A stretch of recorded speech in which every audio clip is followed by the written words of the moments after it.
Nervous झालायत का कधी सेटवर?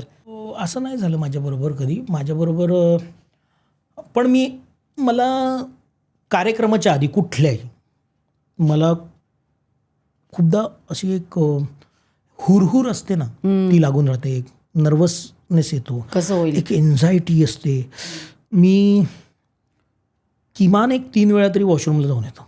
हा मी खरं सांगतो तुम्हाला. हे थोडं ऑड वाटेल ऐकायला तुम्हाला, पण दॅट इज एन्झायटी. पण असं होतं मला. अजूनही होतं? हो. मला आपण काय बोलणार आहोत, आपण कसं करणार आहोत. मी वॉशरूमला जाऊन एकदा पूर्ण माझी चक्री मारतो. माझं काय बोलणार आहे मी. आणि तेव्हा मी लोकांना थोडा वेडा वाटतो. हा काय ह्याच्यातच ह्याचं काहीतरी वेगळंच आहे. पण तो एक मला असं वाटतं की तुम्ही म्हणा काही, पण ती ताणलेली प्रत्यंचा असते. बाण सोडण्याआधीची ती एक ते स्वतःला तयार करणं आहे असं मला वाटतं. बॉडी तयार. मला स्वतःला ते तयार करत असतो. आणि एकदा मी स्टेजवर गेलो की मग मी त्या बाणासारखा आहे, डायरेक्ट मी भेदून टाकतो लक्ष. पॉडकास्टच्या आधी आज विचारा तुमच्या टीमला. सांग मॅडम ना. सांग किती वेळा गेले? बघा, मोजलं नाही तिने. पण असं होतं, मी स्वतःला तयार करत असतो त्या गोष्टीसाठी. बरेच लोक कार्यक्रमाच्या आधी वॉशरूमला जात नाही, मग कार्यक्रमातच म्हणजे त्यांना असं हे येतं ना की मला जायचं असं नाही होत. पण माझ्या पॉडकास्टची अशी रिक्वायरमेंट नव्हती की you have to be funny. No I am not funny. मी म्हटलं तुम्हाला पहिलं वाक्य आठवा. मी अत्यंत गंभीर बोलायचा प्रयत्न करतो, पण माझं आयुष्यच असं आहे की ते विनोदी होऊन गेलं आहे. कधी रिटेक्स झालेत? रिटेक्स हवा येऊ द्याचं विचारताय तुम्ही का कसलं? इन जनरल हवा येऊ द्यामध्ये आपण नंतर बोलूया सिनेमाकडे. हवा येऊ द्यामध्ये रिटेक्स नाही झाले जनरली. खूप कमी वेळा. खूप जसं हिंदीचे कलाकार आले तर आम्ही हिंदी मॅक्सिमम असलेलं स्किट सादर करायचो. म्हणजे 80% हिंदी आणि 20% मराठीमध्ये असं सादर करायचो. आणि ते गेल्यानंतर आम्ही ते जे हिंदी बोललो आहे ते पुन्हा एकदा मराठीत सादर करायचो असं. कारण हा कार्यक्रम मराठी आहे. हा बऱ्याचदा काही कलाकारांना मराठी संपूर्ण कळत नाही, तर त्यांना ते कळायला हवं. म्हणून ते तसं करावं लागायचं. संपूर्ण हिंदीत आम्ही कधी सादर नाही केलं. ते पुलं म्हणतात ना की वीट येणे ह्या शब्दाला कसं काय तुम्ही ट्रान्सलेट कराल. मला एखाद्या गोष्टीचा वीट आला असं कसं सादर करायचं हिंदीत. त्यामुळे त्या गोष्टी मराठीतच असायच्या, पण पुन्हा आम्ही ते शूट करायचो. असं व्हायचं रिटेक. तुमचे सिनेमा पांडू करताना एक अभिनेता म्हणून काय आलं, गंमत धमाल की एक चॅलेंज वाटलं? कसं झालं, आम्ही एक हवा येऊ द्यामध्ये एक स्किट करत होतो. दादा कोंडकेंना आम्ही ते डेडिकेट करत होतो. आणि भाऊ आणि मी, दादा कोंडके झाला होता आणि मी अशोक मामांची भूमिका करत होतो. फेवरेट. आणि आम्ही तयार, अगदी फेवरेट म्हणजे. आणि आम्ही जेव्हा तयार झालो ना, ते रूप मला इतकं आवडलं ना. मी भाऊला म्हटलं, भाऊ चल माझ्याबरोबर. भाऊ म्हणतो, कुठे अरे आता स्किट सुरू होणार आहे, कुठे चल तू. म्हटलं फोटोग्राफर घेतला एक आमच्या सेटवरचा. खाली जाऊन बाईकवरती एक फोटो काढला मी. भाऊ आणि माझा एक फोटो काढला. तो फोटो मी विजू मानेंना पाठवला. विजू माने हे दादा कोंडकेंचे फॅन, मॅड फॅन.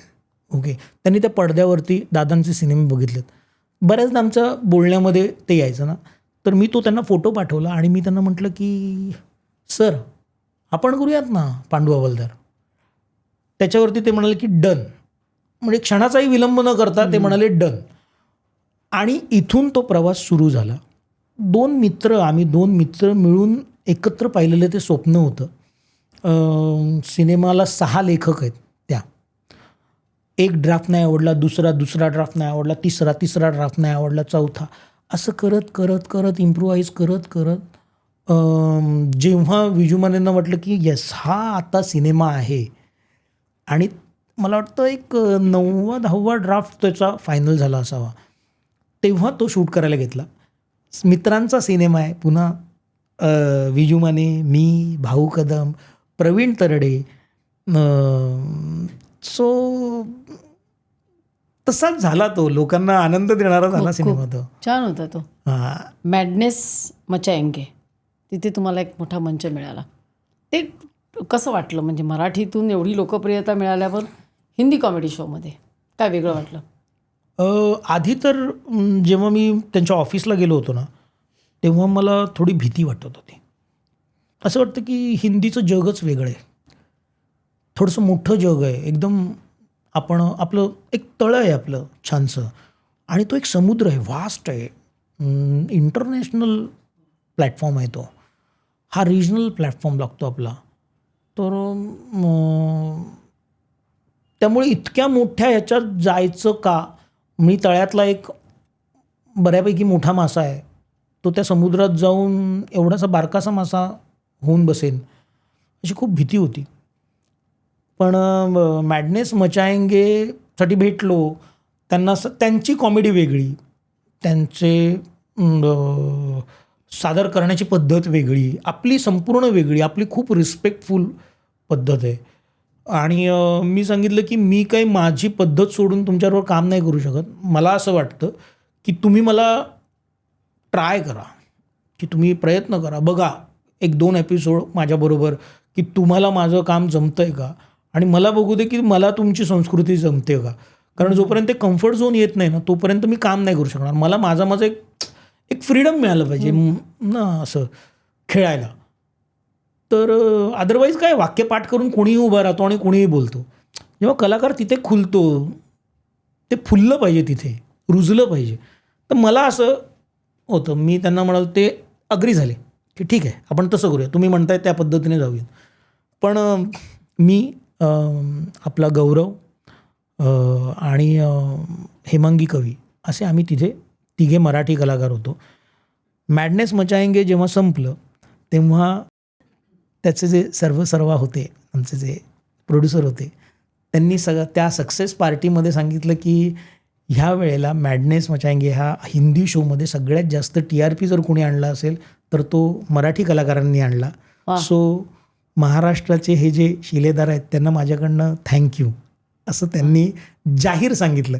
काय हवं यार याच्यापेक्षा वेगळं आपल्याला. खरं आहे. आता असं हिंदीत शिरण्याचा आहे का हेतू? कारण आता खूप हिंदीमध्ये चांगले शोज आलेले आहेत, हिंदी कॉमेडी. मला ना हिंदीमधनं विचारणा होते, पण संधी नाही मिळाली. अगदी मी तुम्हाला खरं सांगतो, म्हणून मी संधी शोधत त्याच्या मागे पळतोय असंही नाही. पण मला जर संधी मिळाली तर मी नक्की करेन, आवडीने करेन. मग मला एक प्रश्न आहे की तिथे कॉमेडी म्हटलं की ते टायमिंग महत्त्वाचं आहे की भाषा महत्त्वाची? नाही, भाषा नाही महत्त्वाची. नाही. मला असं, म्हणजे माझा हा अनुभव, मला असं वाटतं की पंजाबवरनं येणारा माणूस जी हिंदी बोलतो ती कुठे अशी शुद्ध हिंदी आहे. त्याचा पंजाबचा एक लहेजा आहेच त्याचा. त्या UPवरनं येणारा त्याचं अस्तित्व घेऊनच उतरतो. आणि खूप मराठी कलाकार आहेत ना की जे हिंदीत काम करतायत आणि मराठी पण आहेच त्यांच्या बोलण्यामध्ये. तर मला काही लँग्वेज इश्यू नाही वाटत. तुमच्यामधली कलाच मला, आज आपले सयाजी शिंदे सर साऊथमध्ये जाऊन एवढं मोठं नाव करणं, मेन विलनची भूमिका करणं काय साधं आहे का हो? सोपी गोष्ट आहे काही.